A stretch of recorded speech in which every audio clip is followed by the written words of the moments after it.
So, hi friends, Slow Eddie Spaghetti here. I'm recording this in France, and I must admit, it's beautiful cycling along here, but I'd strongly considered cycling in the UK this summer. Catching a ferry from Calais or Dieppe is pretty straightforward, and off you are, cycling through Kent and off to the next pub. It's been over a decade since I last visited, and I would be rather excited to see more of the country and cycle along some of the rail trails, for example. And pass by Sevenoaks, which is where I was born, maybe feed the deer in Knoll Park, as I hear they have an appetite for strawberries. But I can't, because they won't let me in, at least not this summer.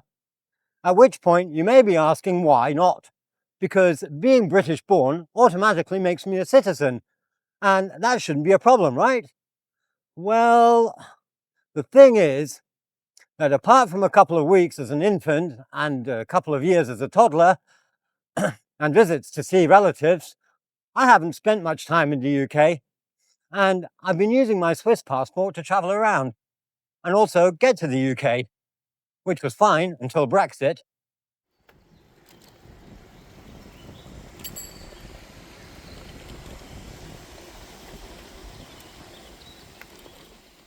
In fact, I've never applied for a British passport.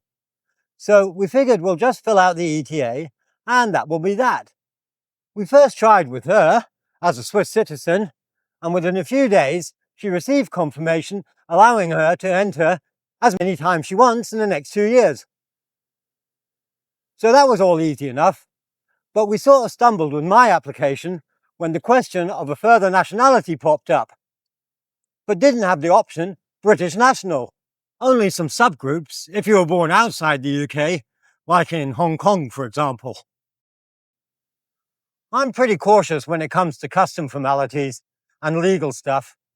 So after some research, I found out that I would indeed need a British passport to enter, and that would probably take a couple of months to process. And I'm not even sure whether a passport will even be issued, and the copy of my birth certificate hiding in some unknown drawer somewhere at home will be enough evidence. Anyway, I should have seen this coming, and I'm not complaining, but it does show how complicated traveling has become. Long gone are the days where people were able to roam freely wherever and whenever they wanted. Actually, it wasn't even until the 19th century that all of that changed. I'm really fortunate that at least in Europe I can easily cross borders, especially on a bike, and I really hope it stays that way. But as for the UK, well, as I'm now out and about cycling, I'll have to worry about that sometime this winter. So, my British friends, I hope that next year I'll be welcome and have something to look forward to. In the meantime, check out our other videos and hit the like and subscribe, and I'll see you in the next one. Till then, ta-ra!